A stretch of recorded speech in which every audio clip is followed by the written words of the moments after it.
Hi, this is David Roberts of Whitecross, lead singer. And this is Rex Carroll, lead guitar player from Whitecross. You are listening to the Rock and Metal Faith Podcast. Crank it hard, crank it heavy, crank it all day long. I wanted to ask you, Rex, with that out, the Hammer and Nail album, you have a song called "Living on the Edge." I don't know if you've ever heard of X Sinner. I love their first. Yeah, they had a song too. He was just talking about the similarity in titles. The album from them that I liked was the one they did that John and Dino produced. Remember they had their original singer? Yeah, for X Sinner. But that was the album that I had, and I liked that album a lot. I really liked the sound of it because it was smooth and it was packaged really well, and I loved the sound of that singer. And then they got Rex Scott, and I'm not familiar with any of their music with Rex Scott. Oh, okay. So, Well, no, I was just commenting because you both have the same song. That's all. So I thought maybe they took it from you and Living on the Edge. Oh, we both stole it from Aerosmith, right? There you go. Sounds like actually a good segue, and I'll introduce the second record now.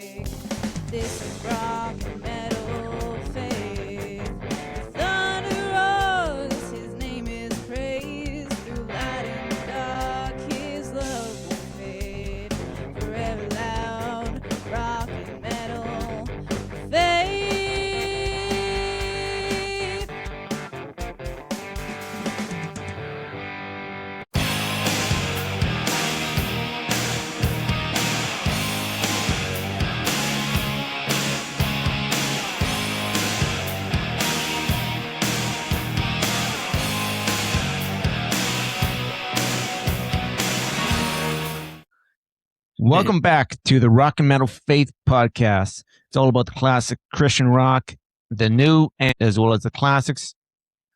I am your host, Aaron Hancock, with my co-host, Chris Plamondon.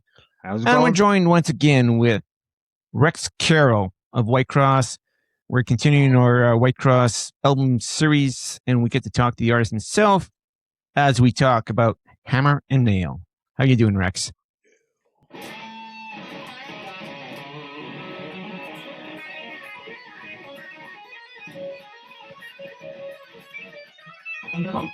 Ouch.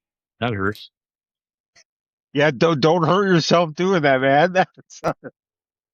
I actually remember back in the day when you guys were on tour, and this would have been a little later tours. Maybe you did it back for Hammer Nail too. I'm not sure, but you would do these guitar clinics before the show. There, you'd go around to record stores and do these guitar clinics. I actually attended one of those one time, and it was really cool to see you play. Cool. Yeah.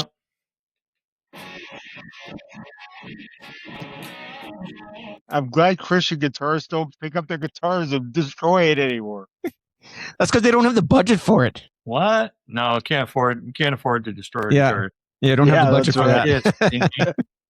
I saw Kiss in 1977, and they got to the end of the show, and Paul Stanley's playing on this. He's playing on his what is his Ibanez Destroyer guitar, the really nice one. And then at the end of the show, he took a really cheap Gibson guitar, like a little $150 guitar, and he smashed that for the crowd. But he never played it. He just took his brand new guitar for yeah. But Ace was cool, when he explode his guitar, he starts smoking and then it blew up. That was so cool. So Rex, where were you when you guys did Tooth and Nail? Hammer and nail you're talking about. Oh yeah, Hammer and Nail. Yeah, hammer and nail. Sorry. That's a Dokken I was album. close. Which I bought and I loved it. And, I'm a fan of George Lynch. I love that band. As did a lot of people. Anyways, the Hammer and the Nail. Well, I graduated out of my studio apartment, and my wife and I we bought a 70-foot long single wide mobile home. Brand new in a mobile home park, and it was just the coolest thing ever. We had our little trailer home and had a little handy hut, little 8x8 hut out in the yard, in the front yard, and I had a little lawnmower and I'd time it. It took me 11 minutes to Wow. cut the grass. How long have you and your wife been married, Rex? Long time, many years. Okay. Many years. Yeah. Awesome. And so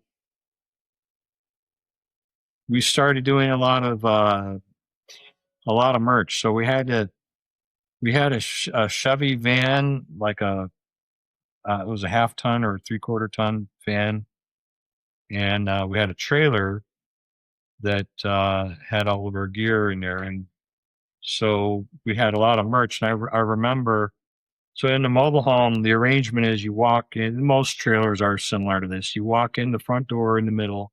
You have a living room and a kitchen area. And then at one end you'll have a bedroom, and at the opposite end you'll have a bedroom. But it was just the two of us. So the opposite end of the room, that was the music room. So I had so I'd be back there. I'd have a half stack Marshall amp, 4x12 cabinet, and my 50-watt had GCM 800 head, and it had the volume just barely cranked over 1. And it was like too loud in the park. But I'm trying to figure out, man, how do they get those guitar sounds on the Rad albums and the Dokken albums and all that? And just trying to emulate that sound with an amp that's like barely even turned on. It's like, well, it doesn't quite work like that. But anyways, that's what it was. And then we started getting a lot of T-shirts because we were selling a lot of T-shirts back then. And one time, got all these boxes from Ram Graphics, full of shirts, much similar to the one that you're wearing. I had like 500 shirts in that back music room, and the whole place just smelled of ink. It was like, oh, we're Get it out. getting knocked out by the ink smell. And then in the summertime, I would go and I'd stand out in the front yard there, because I would take my guitar and I would practice, like where you throw the guitar and it whips around, and the guitar does a 360. And so I'd go out in the front yard and I'd practice doing that. So you said where were you at that time? And so I had the front yard of my mobile home, because we made it, in life. And then practicing, I call them wingdings. I practice the wingdings with the guitar. Did you ever have the strap come off while you're doing that? Yep. Never. My practice, we went on a tour in Canada. We had a very long tour. It was like an 8-week tour. We started in Toronto, and then we were going to go all the way west, work our way down California, and then work our way all the way back. And first night, I got to the end of the first song. Okay, I've been practicing my wingding like all summer long. Here we go. And I did it, and the strap broke. And I had a wireless unit on the guitar. So the cable on the wireless goes like this, and it attaches to the strap. That little cable held the guitar together, and it held it from So the guitar didn't crash on the floor, but it, I had this $800 wireless and it broke the wireless Oh and man. never worked after that. Oh, That's when your roadie runs out So- and That was first night of the tour, and so I had to finish the rest of the tour on a cable. So, so back to Hammer and Nail. Hammer and Nail. Yeah. Did you use the same producer as the debut? No, well,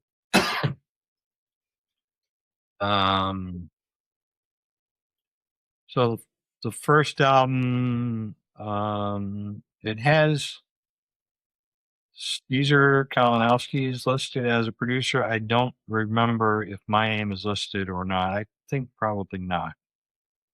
But it was very much Caesar might have had his name on the album, but it was very much a collaboration between the two of us.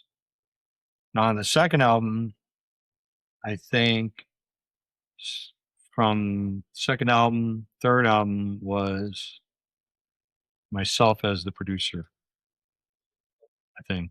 But we had a great engineer, a guy named Doug Oberkircher. He's a fabulous engineer. And it was a big, sonically, we corrected a lot of things from the first album, probably overcorrected some things. And then, when we did our third album, a lot of people have said to me, yeah, from that era, their favorite album sonically is the Triumph and Return album, which was our third album. Yeah, I'd probably agree with that too. It had a different sound. It had a combination of songs that they like, along with like really good production values. yeah, it definitely sounds better, So- more open. But the second album was really fun too. It was good. Hammer and the Nail. It was a good album. Did you That's have a the good- songs for that one all written, ready to go when you went in to record, or any writing in the studio? I mean, songwriting is something that just kind of happens all the time. I could see this. This is your best tool for songwriting. So I go in here, open it up, find this little app called Voice Record Pro. It's a free app. Everybody should have this. These are all of my ideas that I've turned into songs or have not been turned into songs. This little app called Voice Record Pro, people say, oh, I can do this on my phone, but this looks a little bit more, to me, this is a little bit more organized for laying down, so you just hit record and boom, play your guitar and talk into it and, say what your idea is. And then I go back every so many months and I scroll through my ideas and I go, oh, here's one. Oh, I like this one. Let's work on this one. Right. And that's how I keep track of ideas. Because, you never know. You never know. What sucks is when you're all settled down for the night and you're just climbing into bed. And then I heard, I just think it's, yeah, that would work. Yeah, this sounds good. This would work. You're like, oh, nuts. Then you have to get up and you have to go down and you have to Yeah, record it. yeah. You I've gotta had get up that again happen and go too. record, because if you think, oh, I'll remember it in the morning. No, you won't. No. No, you won't. I don't You remember won't. stuff. I write stuff No. down or record it myself. You gotta lay it down right when you're thinking of it, because it's always a common chord, but something about the chord and then the rhythm pattern that goes with it. Yes, It's- definitely. You And you got to know, Hammer and Nail was before the iPad. So how did you record your ideas then? Just- cassette tapes. There you go. Yeah. Yeah, and so I loved a cassette tape because it was a really fast way. Boom, pop in a tape, hit record, and play into the tape. But where it's a problem is you stack up 6 or 7 ideas. You don't know where you are on the cassette tape. And then you got to like scroll through previous ideas and find the right spot. Then, 10 minutes go by and you've lost the idea. Yeah. So that would happen too. And that's why I love this. One thing I do love about the digital stuff, like with the iPad, is one, I can just phone. and capture it. And then when it's done, you can give it a name, and it's organized by the date of the recording, so everything is laid out in chronological order. It's brilliant. Plus, I had a 4-track cassette recorder. Right? Yeah, I had one of those back in the day too. Remember the Tascam? I think no, mine was I think a Fostech or something like that. The Fostex, yeah, they had Tascam would always come out with something, and then Fostex would okay, we'll make the same thing, only cheaper, because they're Yeah, made. I played around with recording and just out of high school had some song ideas and Yeah. recorded it and Yeah, so done that's what that. I had that Tascam 4-track tape recorder, and that's what I used to develop my. I'd start out with an idea, I'd like quickly record it onto a cassette tape, and then I'd learn it and I'd build it out, and like program a little drum machine to sort of lay out the parts, put that on the 4-track, and then add a guitar and a bass and, a vocal part, and that would be the outline of the song. So with you, you did more of the producing on Hammer and Nail? Is that what you said? Yeah. Yeah. I think. If I'm wrong, I could go look at, maybe you could look up Wikipedia real quick and find out. I think I produced the whole thing. I can do that. Yeah, I can probably read it easier on my phone. Like I said, I've got the original cassette. I'd have to look up, and I don't know if I can read the print on that anymore. Yeah. But so what's I was going to say then? So with you doing the producing, were you happier with the sound that came out compared to the debut? Happier. Yeah. Happier. Again. Well, I'll tell you this.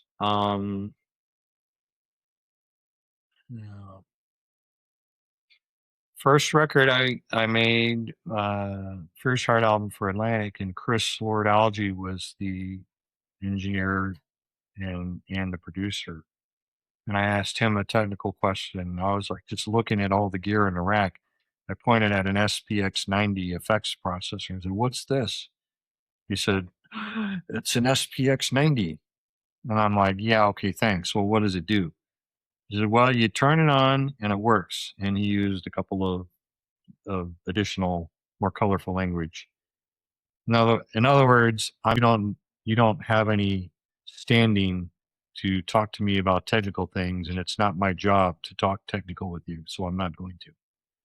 So no information there. Working with Doug Oberkircher, I had just like 1,000 questions. So we're going through the studio. He's miking up the drum kit. Okay, what is this mic, and why are you using it? This is the AKG 440 41, and I like it because it does this and does this. And I'm like filling up notebooks full of info. And Doug was like, he was a fountain of information, and he shared freely. So I loved working with Doug. And plus, he's a good engineer, and it was an upgrade, a much upgraded studio. The only thing I didn't like was that studio was on the 3rd floor of a building, and there was no elevator. So we're walking, Marshall Stacks, going up the stairs, and then at the end, we're marching them down the stairs. And so we had to do all that. Definitely got your workout doing that. Yeah, I just looked it up on the corner of Wikipedia here. It's got you as producer with Gavin Morkel and Joey Powers.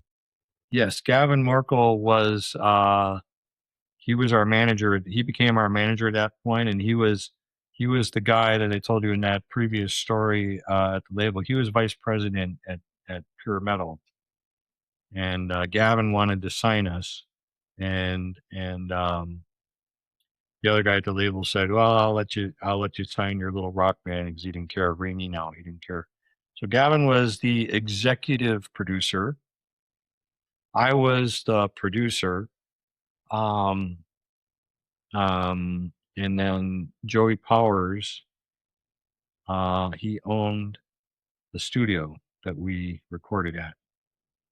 And Joey was great. He was older guy, and he was a mentor to me. And very intimidating guy. He goes, Rex, I want to see you in my office.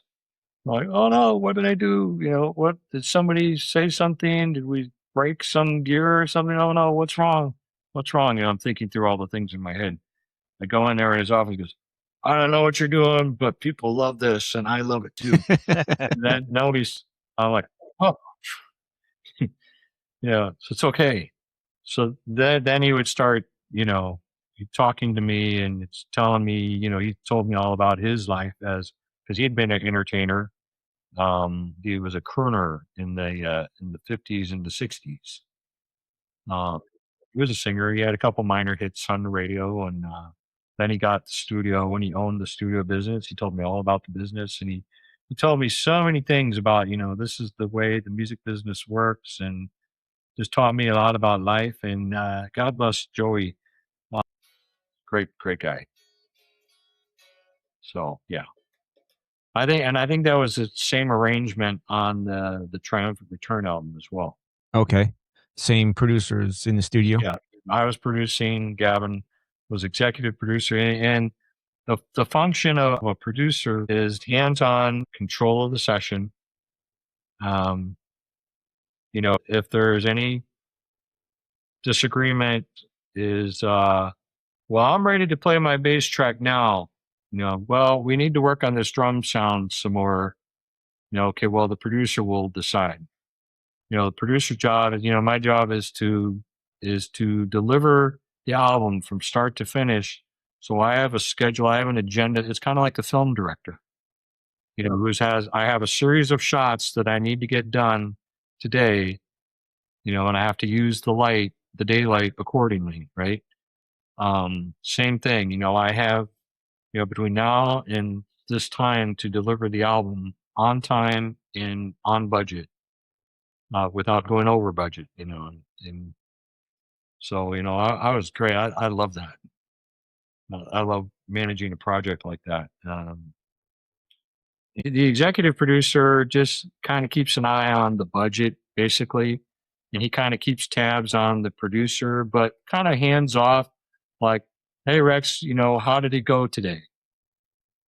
How are we looking for tomorrow? How does the next week look? Yeah, I'm planning on this, and that. And so he would know if, if I would be all of a sudden, well, I'm stuck on this thing, and like 2 days later, I'm still stuck on this one thing, okay, there's problems. So then he would have to, okay, don't make me have to come in there. Step in when he has to, type of thing. Right. Just keeping tabs on everything. Problem and I had to sign off on a daily time sheet where, we kept records of everything that we did every day. So that way we were, that's a proper recording session, man. I miss those days too. That was the greatest of times. Because now there's no budget, there's no time limit. It's just me working at home. I can work on stuff tonight if I want to, and I probably will. Well, if I don't feel like it, I don't have to do it. I can do it tomorrow. There's no, it's super easy when you have your own studio. It's super easy not to get anything done. Yeah. So that's a thing too. It's good for me to have a project and to have a deadline, because when I have a deadline, then it's like, okay, now I got to get busy and I got to do this, and that in order to get it done on time. So that's a good thing. Definitely. Yeah. You always need something to work towards, essentially. So when you went you decided, okay, we're going to do an album. Where were you guys at that time? Like, was there a goal how you wanted it to sound, or was it just, let's see what we can do?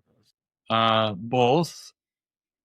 Like, let's see what we can do. And well, I want it to sound like, I want, Eddie's guitar sound, and I want the vocals to sound amazing like Boston, and I want it to sell like, Peter Frampton. I don't know.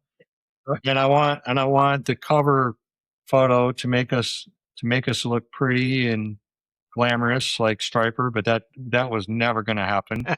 Right? There's, we looked like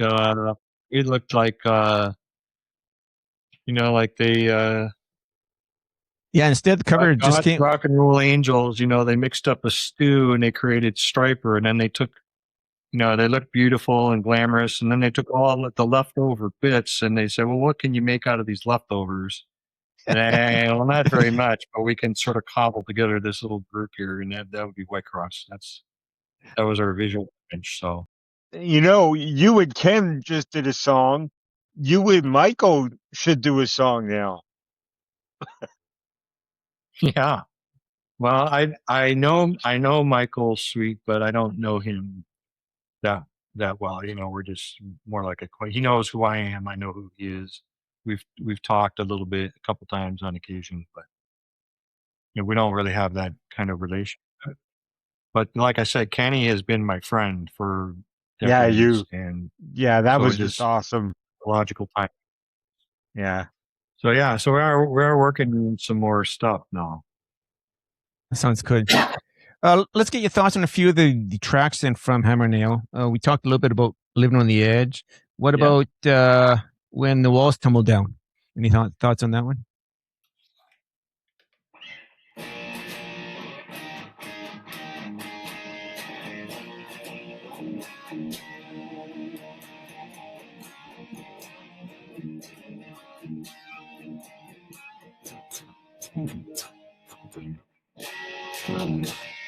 I forgot how it goes.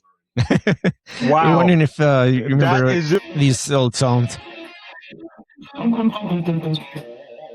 Well, the thing that I can tell you about that song is I did the song and I was really pissed because Doug Van Pelt called me out immediately. He said, "Oh, you stole that solo from Michael Schenker." Like, dang it.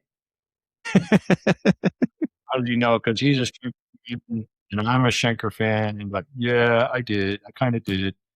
So what are you going to do? Like I said, all of my influences are right here on my sleeve, It's hard you can't get away from who you are or what you are, or these are all the sounds that were like, floating around in this big empty space. Yeah, there's lots that we did an episode a while back there talking about, was it the Striper Reborn album, which originally was meant to be a Michael Sweet solo record. And when it came out, I thought, this just doesn't sound like Striper at all. And it didn't, because it wasn't meant to be a Striper record. And we're talking about that it would have all these other influences in it besides what the Striper sound was. When you're listening to stuff, it's going to come out in your music, I think, or your influences are going to come out in your music. You can't have it not. Yep. Yeah. Well, at this point, for most people these days, I'm like your grandpa, and they're like, "Oh, well, Gramps, he doesn't know anything about, Grandpa Rack." Like, so I make it a point I talk to my students and I say, what is current on the radio? What groups do you like? I hear about groups, and I check them out. I check out new music. I make it a point to search for new music. And when there's like a name of a rock band that keeps coming up like 2 or 3 times, I see them on the internet. There's some buzz on these guys. So I go check them out and I try to see what's out there. And it's like, yeah, a lot of it is very good. It's all good nowadays. Everything sounds perfect nowadays because, all the vocals are tuned to within a micromillimeter of their life. And all the drum beats are like mapped to the grid. And all the guitar tones are just maximum distortion. Everything is like flawless. And that's good and bad at the same time. That's just the way music is made these days. So it's always fresh when there's a group that is just, we ain't using no click tracks. The vocal, it is what it is. If it's a little flat or sharp, whatever, we're not going to tune it. It's just an honest performance. And I like that too. So when I work on my own record, that I'm fixing to get started on here pretty soon. I intend to, Lord willing, and the creek don't rise, I intend to pursue that path of, not using the click track, no pitch correction on the vocals, not going to go and fix every guitar note. What gets played is what gets played. So we'll have an honest record. And for some people, will go, well, it just doesn't sound as good as whatever, because they're used to hearing quality, perfection. But some other people will say, hopefully will say, wow, this sounds fresh, like the real deal. And that's what I'm hoping for. I hope the music scene swings more that way to the, I guess the term would be organic or something. I don't know, but more organic. we were talking about just songs in general from Hammer and Nail. What about Take It to the Limit? This actually, I think, is one of my favorites off of this record. I love that song, man.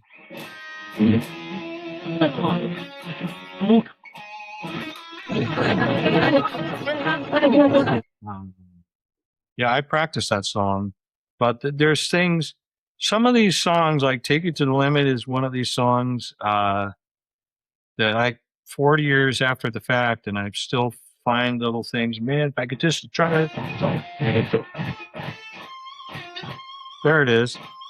If I could just dig out that little pinch harmonic on that note or something like that, I was working on that.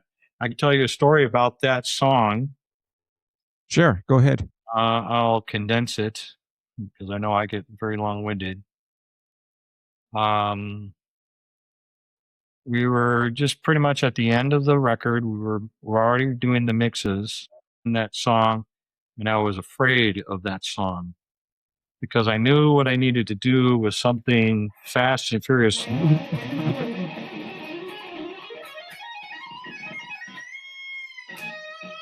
was something like that, and of course it needed to be in key. None of that was in key. And this is the weirdest thing ever. Doug Oberkircher and myself were sitting at the console, and some guy walks in off the street, and he goes, I'm looking for Joey Powers. This is out in East Orange, New Jersey. It's like they all get these thick New York accents, East Coast accents. Looking for Joey Powers. So Joey comes out, and they start like they're like, okay, so Doug and I had to stop while they're like talking, and this guy just starts going, oh yeah, I used to manage Zach Wild, and Joey was great. Oh well, say hello to Rex. He's a very good guitarist as well. Yeah, that's okay, that's cool. But me and Zach were like this, and Zach Wild this, and Zach Wild that. And my blood started boiling. He just was whipping me into a rage. To this day, I believe God sent an angel, sent this guy in off the street just to inspire me, because I didn't know what I was going to do on that song. I said, Doug, remember that song, Take It to the Limit? I haven't done the lead on it yet. He goes, yeah, I remember that one. I said, put that one up. Let's work on that right now. And he said, okay. And he kind of knew where I was going. You could kind of see that I was getting mad. This guy, yeah, you're pretty good too, Rex. Yeah, I've heard of you. Yeah, but Zach Wild, this, and I managed him, and blah blah blah. And he kept going on, and I was like, oh yeah, well, get a load of this. And I was so furious, and I was so angry, and I just played. I'm just gonna let's just stuff this up. Up your bodily parts where the sun doesn't shine. Let's, howdy, let's see how you like this. And so then I played the solo, one take, that was it. And there's a note at the end, and I kind of didn't quite get the bend because it was all improvised. I wasn't quite sure where I was going, but played it in one take, and then he walked up. He disappeared. He was just like, I played it. I turned around and I was like, yeah, what do you think of that? Daggers. Like, yeah, take that. And he disappeared. Never heard from him again. Later on, I was like, Joey, who is that guy?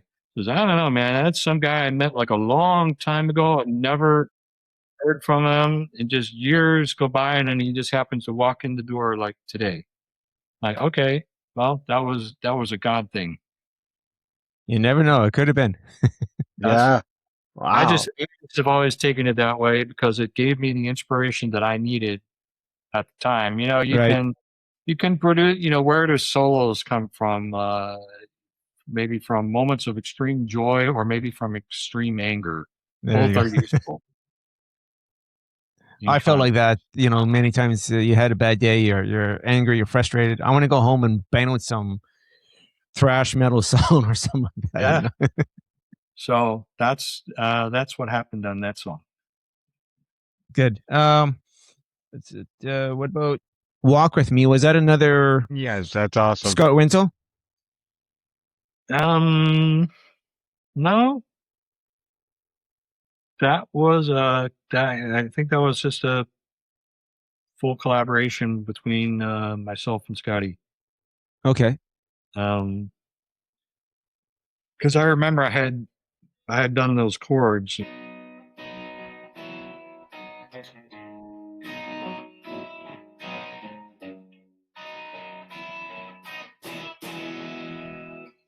know, I thought of it on the guitar, but I was thinking of the keyboard the whole time. Yeah. I think Yeah. there's another one that the keyboard was brought in on. So we hired a very, very good Joey knew a keyboard player who came in, and he was great, really good. George, but I forgot his last name. But he was a really, really good keyboard player. And then no. And it was only a 6-song album, right? No, that was full 10 songs. I only got 6. 1, 2, 3, 4, 5. I think you're thinking of after. Yeah, we had an EP, and this was Gavin's idea, and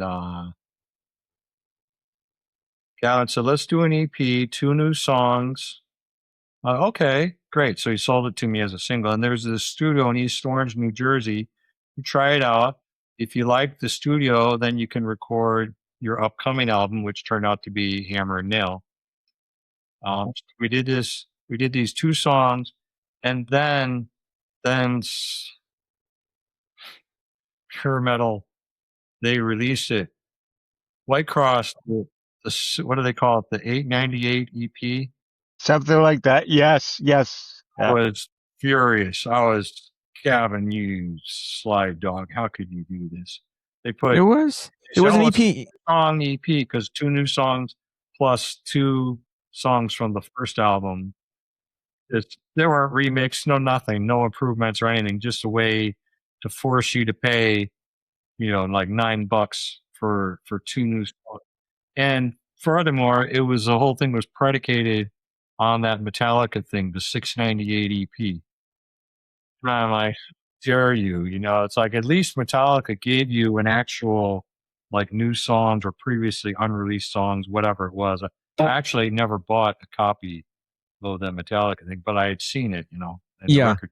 Yeah, no, I think the name of it, this one was called Love on the Line EP, came out. Yeah. The 898 EP, that was the tag. Right, I see. Yeah, and I was like, oh. Yeah, and I'm not big on that. It's like so great. I'm thinking, okay, you greedy bastards at the record company, you have put this out, and now I'm the one who's going to have to answer to every kid at every show. Why did you do this? Like, well, I didn't do that. It's that the record company did that to you, and I apologize profusely. Well, record companies would do that too with greatest hits, release the greatest hits, and then the band would throw 2 new songs on there, knowing the fans got to buy the greatest hits. We've already got all the songs on there, but now we got to have these 2 new ones as well. Well, that came later. That came later with Star Song, you know, and by then, you know, I was starting to learn things like how to speak truth to power. As I said earlier, I think most of the people who work for record companies these days are stupid people. You know, I just don't respect them because they make these horribly stupid business decisions that just, you know, it shows how greedy you are, but you just do things that you're like, why do you shoot yourself in the left foot all the time? But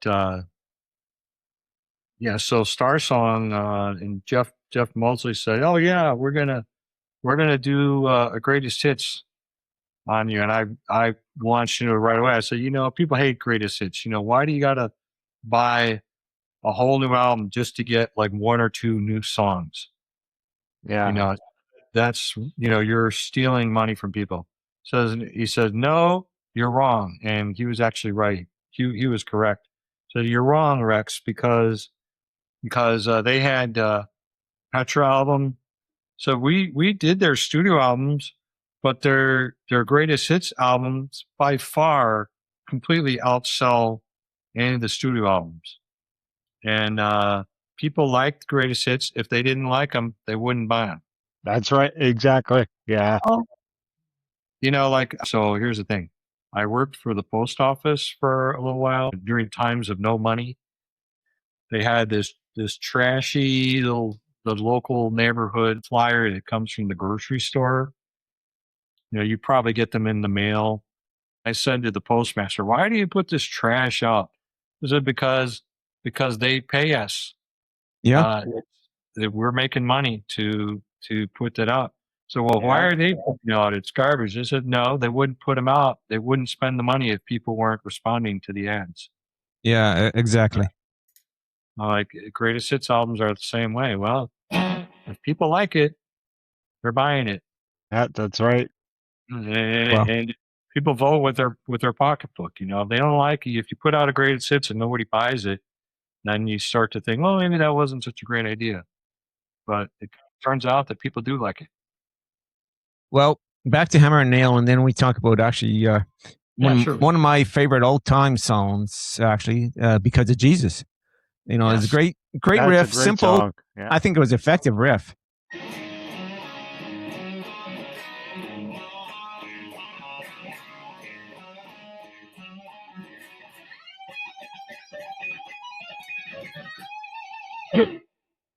Yeah, I love that one. Yeah, that's a cool song. Well, since David Roberts has joined the band as our new vocalist, so we have the one album that we've done with Dave, but every time we have shows coming up, we have a discussion about, Dave, we want you to be the singer. We're not going to make this like, who do you like, David Lee Roth or Sammy Hagar? We're not going to do that. It's like, we want you to sing the whole catalog. And he's totally on board with that. He's like, yes, I understand that the band has a legacy and a responsibility to your fans to play the songs that they grew up on. He says, I totally respect that. So we said, well, let's do Because of Jesus. Let's add that back into the set list. And so we did, and we had great fun with that one. I love that song. Yeah, that's my favorite as well. To say about it, and I like the words, and I like the way Scotty did it, and I think in the beginning on the studio version, Scotty does this little thing. He goes, "Oh," there's this little vocalization at the very beginning of the song, because I had said to Doug, the engineer, that, I get on the talkback mic and I go, "Yeah, Scotty, just sing along and just sort of warm up your voice and get ready to go." And then we'll play the song through from top to bottom one time, and then we'll come back and we'll start recording like for real. But but we're not recording any of this. This is okay, got it. And then I turn the mic off and I go, Doug, okay, so hit record. Everything that he did. So I did. When he thinks that he's not recording, Right. Scotty, he feels a lot more freedom to try things, to improvise a little bit. And so that was one of the things. So he improvised that little thing in the beginning, like, oh, okay, I like that. So I started making notes. So I went through the whole takes. Oh, I like this. I like this. So we got about half the song when he thought he was just warming up. Go back and actually listen for that now. Yeah. So, but then, once the cat is out of the bag, once you do that one time, then he knows. Well, every time he says we're just warming up, he's probably recording. Yeah. It's all on a hot mic after that. Yeah, you can only do that trick once. Yeah. When the clock strikes. When the clock strikes. Yeah. Any thoughts on that one?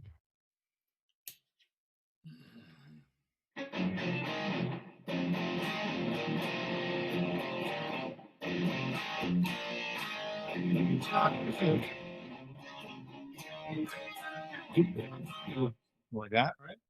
Something like that, yeah, I think. Yeah. It's been a while since you played that one. Yeah, that one. Well, we played it live for a couple of years, and we even had a very crude click track that we made, and we put it on a cassette tape, and all the clocks in the breakdown part at the bridge before the guitar solo. Yeah. So we tried to do that. We recorded all that onto a cassette tape so we could bring that in live. It worked about 60% of the time, and about 40% of the time I missed the click at the beginning, so it would come in at the wrong point. It's like, wow. So we was like, we thought we'll come back to that song, and then we never did. All right. We got a couple more here to run through. Resist Him. Resist Him. Yeah. So there was a grandmother in Florida. She goes, we thought, oh boy, we're in trouble now because saw this blue haired old lady, coming towards us. And so she's going to yell at us. You can yell at you guys are too loud. This stuff doesn't worship Jesus. I was waiting for a lecture. She goes, oh, I just love that song, Resist Him. Like such a great song. And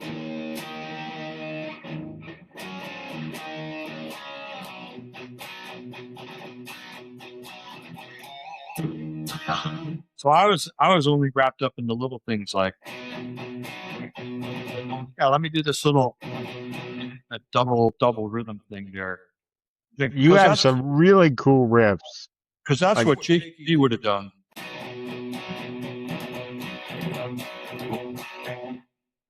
So that's the way Jakey Lee would do it. So I gotta do that. I'm thinking about little things like that. And this grandmother, she's like, oh, I love that song, Resistant. It's like I've played that for the youth group 100 times. I'm like, oh, okay, cool. So it's like the song is connecting with people. Yeah. No, I thought it was good. And I did my little Jakey Lee riff there. So, but everybody's happy. There you go. Yeah. Although I wish I would have had my guitar tone that I have now. My neck guitar, I'm sure it sounds great even just coming through your speaker, but it's such a good guitar sound. But back then it's like, well, yeah, the guitar sound. It took a long time to get the tones to work, and they still don't work the way they're supposed to. But I keep working on it. When you do the guitar solo work, is it a one shot or do you do a couple takes of it?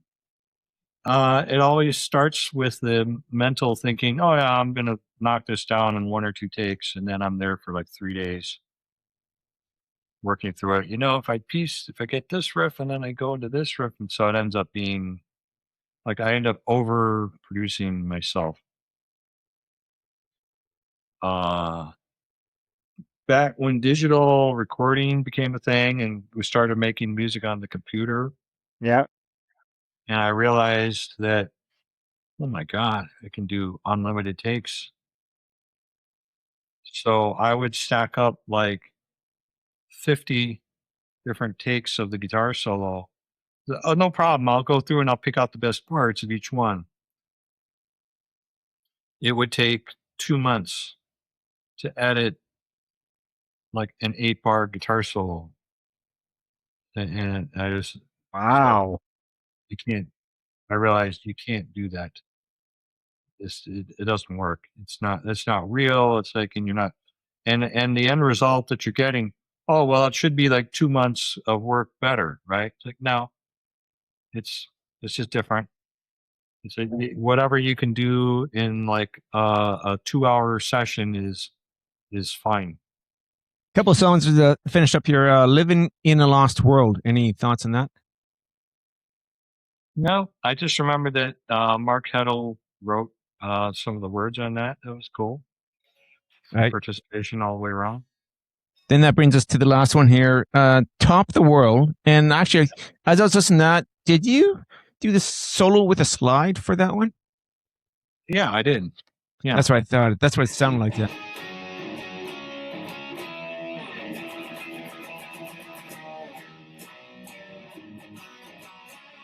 So there's been some of the festivals lately.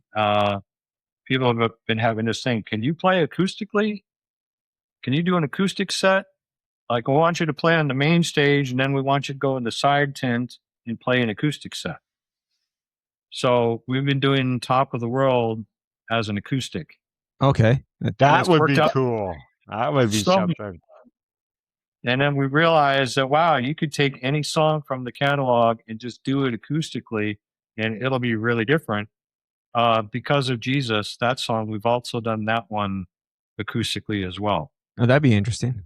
And then, of course, in the kingdom, 'cause that's your first thought is, well, what songs have you got that are acoustically based? But then when you realize, no, your entire catalog is fair game, and it'll be really different.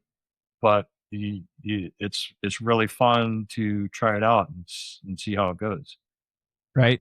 Yeah, no, it's all good. And definitely great. I know from Hammer and Nail, I'd say my top 3 favorites. We mentioned Because of Jesus, definitely one of my favorites, probably a favorite Whitecross all-time tune. Top the World, I think, is another great one, stands out, along with Take It to the Limit. Yeah. Yeah, that's a good song. Yeah. Those are all great songs. I agree. So Rex, out of that album, which songs were popular in the radio network there in the States? Do you remember? I don't remember. Okay. I know Take It to the Limit was pretty popular here in Walk Canada. with Me is really popular in Central America. We've played Central America quite a bit. Yeah, you did. I saw that on YouTube. Wow, you guys rocked there. And kind of as far as Brazil, and they love it. They love that stuff down there. They love those power ballads. So I am all about whatever song connects to somebody. Is it that when you write a song, you just have to like follow through on the idea, and you're halfway through the song, you think, gee, maybe our audience isn't going to like this song or something. That's thought. You just have to push that aside. No, this. Let's just pursue this idea and finish the song.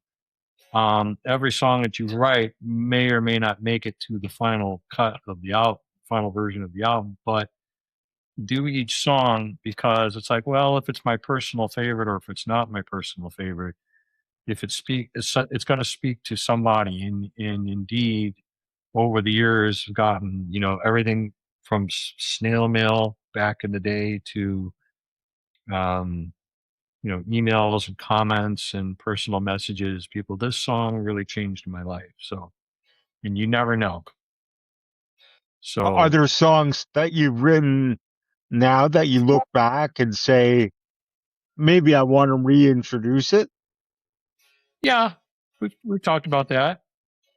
I had a lot of fun with the bootleg version of In the Kingdom. Right. So, we've talked about doing some like new recordings of old songs. I don't know. Yeah, it could be interesting. I don't know. Yeah. So thanks for coming out. Thanks for your time. It was great talking to you again, Rex. And, love the guitar solos. Thank you.